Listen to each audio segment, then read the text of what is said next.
The sun dipped into the Arabian Sea, casting a liquid gold glow upon the spires of Dwarka, the city of gates. This was no mere capital of mortals, it was a divine bastion carved from the very dreams of the gods, where the streets were paved with precious stones and the air carried the scent of celestial parijata flowers. In the heart of this radiant kingdom lived Lord Krishna, the eighth avatar of Vishnu, whose smile held the secrets of 1,000 universes. Yet, even in this paradise, the human heart played its ancient games of pride, devotion, and comparison. Within the inner sanctum of the royal palace, 2 queens resided, each representing a different facet of the soul. Satyabhama, the daughter of Satyajit, was as radiant as the morning sun, fierce, proud, and possessive of her lord. Rukmini, the princess of Vidarbha and the living embodiment of goddess Lakshmi, was like the calm moonlight, silent in her devotion and vast as the ocean in her humility. On this particular evening, the sage Narada, the cosmic traveler who dances between the dimensions of the Devas and Asuras, arrived in Dwarka. His Veena, Mahati, hummed a tune that resonated with the vibrations of the cosmic order. Narada, always the catalyst for divine lessons, observed the subtle tension between the 2 queens. Satyabhama sat upon a throne of ivory, her neck heavy with the Mastaka gem, believing that her beauty and wealth were the anchors of Krishna's heart. Rukmini, on the other hand, sat on the floor of her simple garden, tending to a small tulsi plant, her heart beating in rhythmic synchrony with the name of Narayana. Narada approached Krishna, who was resting on a swing of sandalwood. The Lord, knowing all that was, is, and shall be, winked at the sage.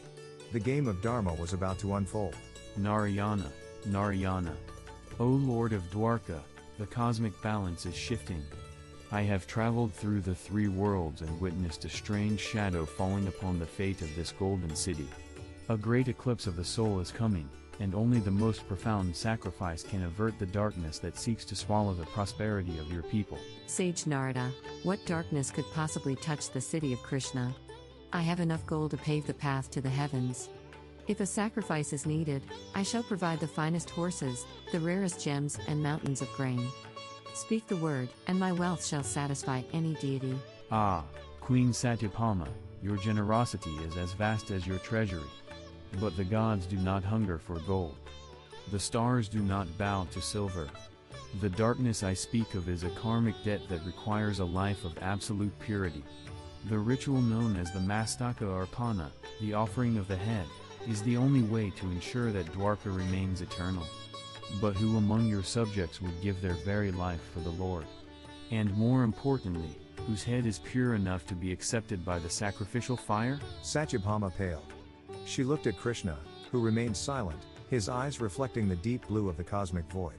Rukmini stood up quietly, her hands folded in a gesture of peace. If my life can serve as a bridge for the safety of Dwarka and the glory of my Lord, let me be the one. The body is but a garment, sage Narada. If the garment must be discarded to keep the soul of the kingdom intact, I offer myself without hesitation. Wait. Do not be so quick to claim the glory of sacrifice, Rukmini. You are the leading queen, your absence would plunge the palace into mourning. We must find a devotee whose devotion is so singular that his sacrifice becomes a beacon for all eternity. We shall announce a trial. Let us see if there is anyone in Dwarka who loves the Lord more than they love their own breath. And so, a proclamation was sent through the sapphire streets and the bustling markets.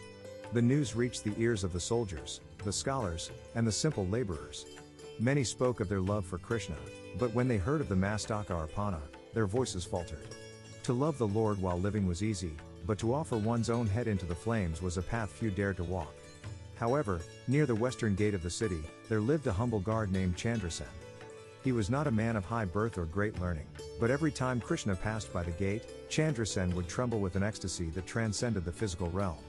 To him, the Lord was not a king, but the very oxygen in his lungs. On the day of the ritual, a massive altar was constructed on the shores where the waves of the sea kissed the foundations of Dwarka.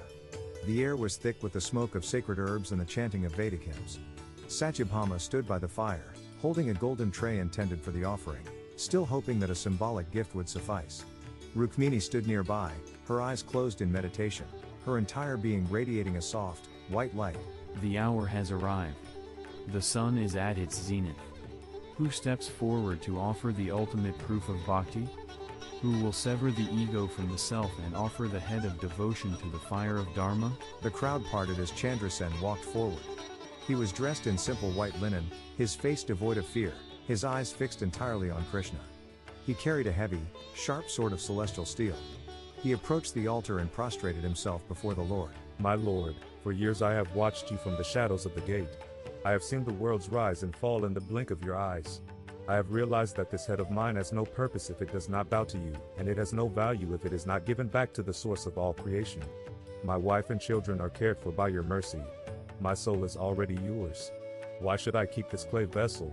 Stay your hand, soldier. Is there no other way? Krishna, my lord, tell him this is but a test. I will give him weight for weight in gold if he steps away from the blade. Satyabhama, the heart of a devotee is not a commodity for trade. Chandrasen acts not out of despair, but out of a love that you have yet to fully comprehend. He understands that the ultimate barrier between the soul and the divine is the head, the seat of the ahankara, the ego. Chandrasen looked at Krishna and smiled. It was a smile of pure liberation. In one swift, fluid motion, he raised the sword. The steel caught the sunlight, flashing like a bolt from the quiver of Indra. Before anyone could scream, the blade descended. With the strength of 1,000 years of prayer, Chandrasen severed his own head, but as the head fell, time seemed to slow down. Instead of a gruesome scene of mortality, a miracle unfolded that silenced the winds and stilled the waves. As the head moved toward the sacrificial fire, it did not burn. It turned into a 1,000-petaled lotus made of pure light. The blood that spilled upon the earth did not stain the sand. It transformed into red hibiscus flowers that emitted a fragrance so divine that the devas began to shower petals from the heavens. The body of Chandrasen did not collapse. It remained in a kneeling position, glowing with an internal effulgence. From the neck of the devotee, a voice echoed, not of a man, but of the cosmic Om. I am free, O Narayana. I am the fire, I am the sacrifice, and I am the one to whom the sacrifice is made. Satyabhama fell to her knees, her pride shattered like glass. She looked at the gold on her arms and felt its crushing weight. She realized that all her wealth could not buy the state of bliss that the humble guard had achieved in a single moment of absolute surrender. She looked at Rukmini, who was weeping tears of joy, her face reflecting the same light that emanated from the lotus head of the devotee. Behold, O Queen of Dwarka! You sought to measure your devotion with the Mastaka gem and the riches of your father. But here stands a man who gave the only thing he truly owned, his sense of self. The Mastaka-Arpana is not about the death of the body, but the death of the I. When the I is offered to the fire, only the He remains. Krishna stepped forward and touched the glowing body of Chandrasen. Immediately, the head and the body reunited, but the man who stood up was no longer just a guard. He was transformed, his skin shimmering with a divine radiance, his eyes reflecting the wisdom of the Vedas.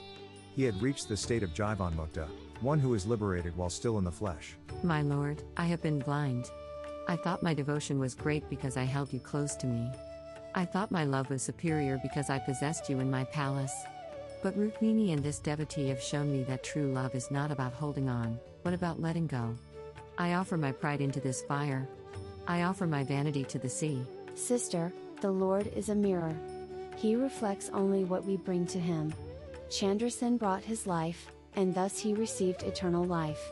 You brought your heart, and now your heart is finally open to the truth. Krishna turned to the assembly, his voice resonating like thunder over the ocean. Dwarka is safe, not because of its walls or its wealth, but because of the Dharma that lives in the hearts of its people. Let this day be remembered as the triumph of Bhakti over ahankara. Let every soul know that I do not reside in temples of stone or treasuries of gold, but in the space created when the devotee sacrifices his ego at the feet of the infinite. The sacrifice ended, and the sun began its final descent, leaving the city in a state of celestial peace.